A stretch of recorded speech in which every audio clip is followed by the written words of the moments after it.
Supreme কোর্টের নির্দেশে panel ঘোষণার পরদিনই 2022-এর প্রাথমিক নিয়োগ নিয়ে হাইকোর্টে নতুন মামলা নিয়োগের স্থগিতাদেশ চেয়ে হাইকোর্টের দ্বারস্থ বিএড ও ডিএলএড ডিগ্রিধারী 10 চাকরি প্রার্থী। মামলার অনুমতি বিচারপতি রাজাশেখর মান্থার। নম্বর বেশি থাকায় নিয়োগ প্রক্রিয়ার সময় বিএড এর ডিগ্রি দেখানো হয়। মামলাকারীদের এমনটাই দাবি। বিএড ডিগ্রিধারীরা প্রাথমিক নিয়োগে অংশ নিতে পারবে না বলে রায় দেয় সুপ্রিম কোর্ট। আর তারপর ডিএলএড ডিগ্রি দেখাতে চাইলে প্রাথমিক শিক্ষা পর্ষদ তা মানতে চায়নি। আর সেই কারণেই ফের হাইকোর্টে মামলা। দাবি মামলাকারীদের কাল শুনানির সম্ভাবনা।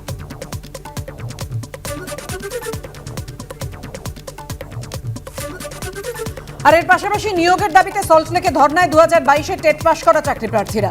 হাইকোর্টের নির্দেশে 4 ফেব্রুয়ারি পর্যন্ত চলবে ধর্না।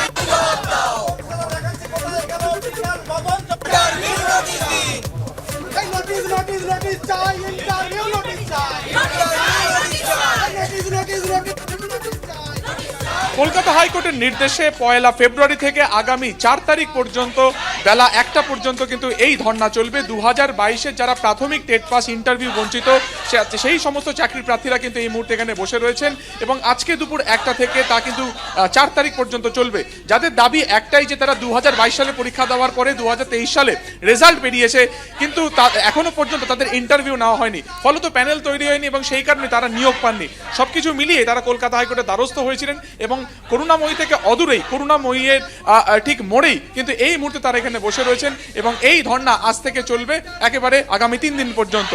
এবং দেখা যাচ্ছে এই মুহূর্তে হাতে ব্যানার নিয়ে চাকরি প্রার্থীরা এখানে সরাসরি বসে রয়েছেন এবং তাদের একটাই দাবি যে দ্রুত নিয়োগের দাবি। ক্যামেরা দীপ্তেন্দু চক্রবর্তীর সঙ্গে সুকান্ত মুখোপাধ্যায়, এবিপি আনন্দ।